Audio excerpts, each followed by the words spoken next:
इतिहास साक्षी है कि पुण्य भूमि भारत की गाथा भारत की अस्मिता, गौरव और राष्ट्रीय स्वाभिमान के लिए विदेशी आक्रांताओं से संघर्ष की महान गाथा है। बर्बर आक्रांताओं ने भारत की आत्मा पर चोट करने और भारत का अपमान करने के लिए हमारी संस्कृति और आस्था के केंद्रों को उद्ध्वस्त किया। सोमनाथ, काशी, मथुरा और अयोध्या के मंदिरों का तोड़ा जाना आज भी भारत की स्मृतियों में जीवित है। सन 1528 में अयोध्या में भगवान श्री राम के मंदिर का मुगल आक्रांता बाबर द्वारा तोड़ा जाना ऐसी ही एक अक्षम्य घटना थी जिसने सीधे भारत के सम्मान और आत्मा पर चोट की थी। कारण साफ था, अयोध्या के श्री राम के मंदिर पर आक्रमण भारत की आत्मा पर आक्रमण था। जहां हर भारतीय के रोम रोम में राम बसते हैं, वह भारत यह अपमान कैसे सहता। राम मंदिर पर आक्रमण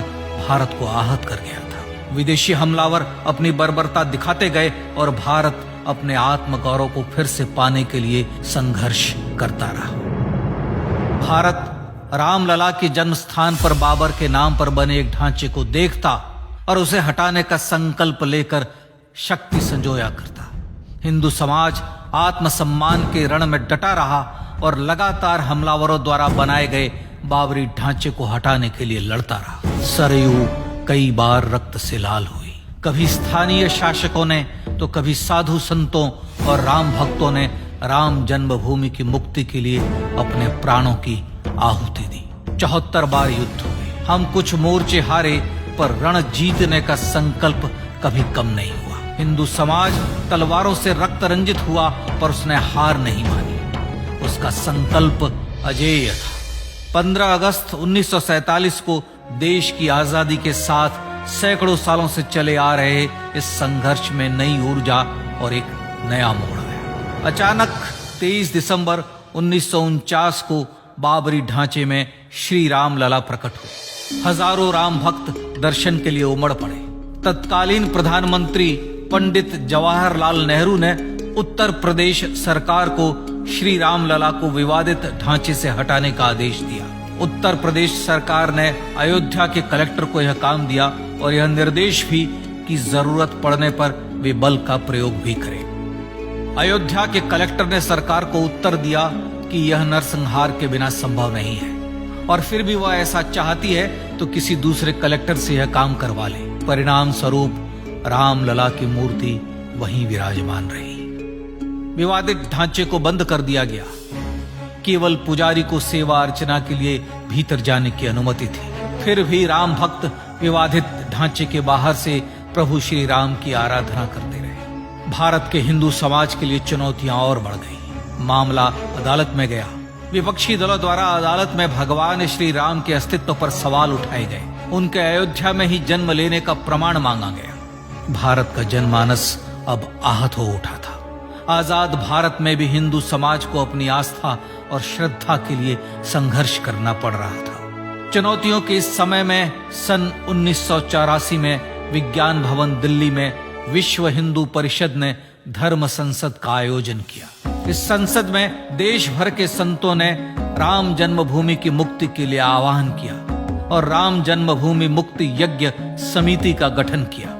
धर्म संसद ने राम जन्मभूमि की मुक्ति और वहां भगवान श्री राम के भव्य मंदिर बनाने के भारत के जनमानस के संकल्प को फिर से दोहराया। विश्व हिंदू परिषद के नेतृत्व में मंदिर निर्माण के लिए पूरे देश में अभूतपूर्व आंदोलन की शुरुआत हुई। श्री राम जन्मस्थली मुक्ति यज्ञ समिति के साथ देश भर में राम जानकी की रथ यात्राएं निकली। राम लीलाओं में राम कथा के माध्यम से भारत का आम जन फिर से जुटा।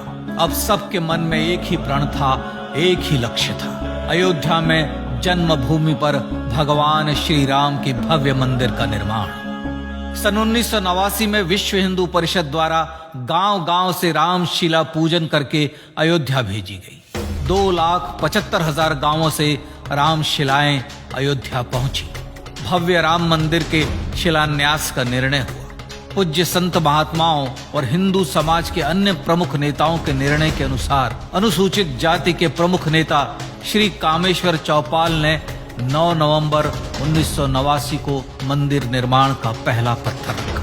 राम जन्मभूमि पर मंदिर निर्माण के लक्ष्य की पूर्ति के लिए सन 1990 में सोमनाथ से अयोध्या के लिए श्री लाल कृष्ण आडवाणी ने रथ यात्रा की शुरुआत की। देश में जन भावनाओं का ज्वार उमड़ने लगा। श्री लाल कृष्ण आडवाणी के रथ यात्रा के साथ साथ मंदिर के लिए जन समर्थन बढ़ने लगा और छद्म सेकुलरवाद बेनकाब होने लगा। इस जन आंदोलन को रोकने की तमाम कोशिशें हुई पर सब व्यर्थ हुई। विश्व हिंदू परिषद ने देशवासियों से अयोध्या में जन्मभूमि पर मंदिर निर्माण के लिए 30 अक्टूबर और 1 नवंबर 1990 को कार सेवा का आह्वान किया। परिणाम स्वरूप लाखों राम भक्त कार सेवा के लिए देश के कोने कोने से अयोध्या आए। इससे देश की एकात्मता का विराट दर्शन हुआ। कार सेवकों को रोकने के लिए उत्तर प्रदेश के तत्कालीन मुख्यमंत्री श्री मुलायम सिंह यादव ने अयोध्या में परिंदे को भी पर न मारने देने की घोषणा की। स्थितियां गंभीर हो गई। अयोध्या से 200 किलोमीटर दूर रेलगाड़ियां रोक दी गई। अयोध्या युद्ध भूमि बना दी गई। मार्ग बंद, रेल बंद, चप्पे चप्पे पर पुलिस। अयोध्या सैनिक छावनी में बदल गई। राम नाम पर ऐसी पाबंदी कि अर्थी ले जा रहे लोगों तक को रोका गया क्योंकि वे राम नाम सत्य कह रहे थे। लेकिन सैकड़ों किलोमीटर की यात्रा कर कार सेवक अयोध्या पहुंचने लगे। राम के गीत गाते, होठों पर हंसी और पांव में छाले लिए राम काज के लिए राम भक्त देश विदेश से अयोध्या पहुंच ही गए। कार सेवकों पर गोलियां चली। अनेक कार सेवक शहीद हुए। आजाद भारत में जन्मभूमि पर राम मंदिर के लिए कार सेवकों ने फिर एक बार अपना बलिदान दिया, पर कार सेवकों ने विवादित ढांचे पर भगवा फहरा ही दिया और इस तरह कार सेवा सफल हुई। श्री राम जन्मभूमि आंदोलन ने भारत की सुप्त आत्मा को झकझोर कर जगा दिया था। विश्व हिंदू परिषद ने फिर एक बार 6 दिसंबर 1992 को कार सेवा का आह्वान किया। राम भक्तों को कार सेवा करने देने के लिए अदालत में प्रार्थना की गई, पर अदालत ने कोई निर्णय नहीं दिया। परिणाम स्वरूप बौद्ध, जैन, सिख, स्वामीनारायण संप्रदाय, गायत्री परिवार, हर पंथ मत विचार के हिंदू एकत्र हो गए। छूत अछूत का भेद मिटा, जाति की पहचान मिटी। हम सब हिंदू, हम सब सिंधु बन गए। राम सिंधु में ज्वार उठा और देखते ही देखते 6 दिसंबर 1992 को श्री राम जन्मभूमि से बाबरी ढांचा सदा के लिए हट गया।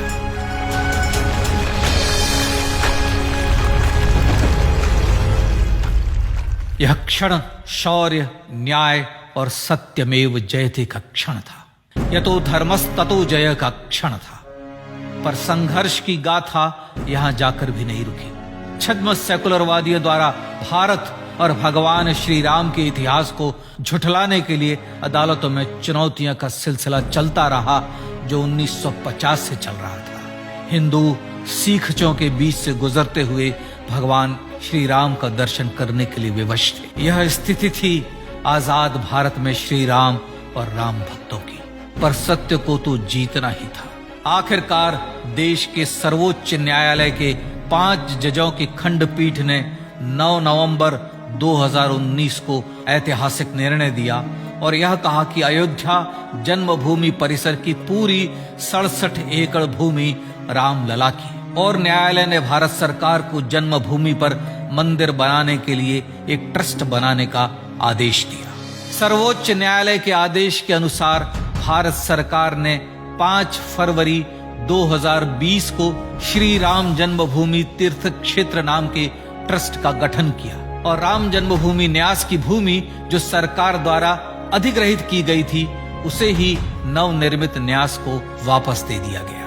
5 अगस्त 2020 को भारत के प्रधानमंत्री श्री नरेंद्र मोदी ने श्री राम जन्मभूमि तीर्थ क्षेत्र के अध्यक्ष पूज्य महंत नृत्य गोपाल दास, राष्ट्रीय स्वयंसेवक संघ के पूज्य सरसंघ चालक डॉक्टर मोहन भागवत एवं उत्तर प्रदेश के मुख्यमंत्री श्री योगी आदित्यनाथ की उपस्थिति में श्री राम जन्मभूमि पर भगवान श्री राम के भव्य मंदिर के लिए भूमि पूजन कर निर्माण कार्य का शुभारंभ किया। इस तरह लगभग 500 वर्षों से राम जन्मभूमि की मुक्ति के संघर्ष का पटाक्षेप हुआ।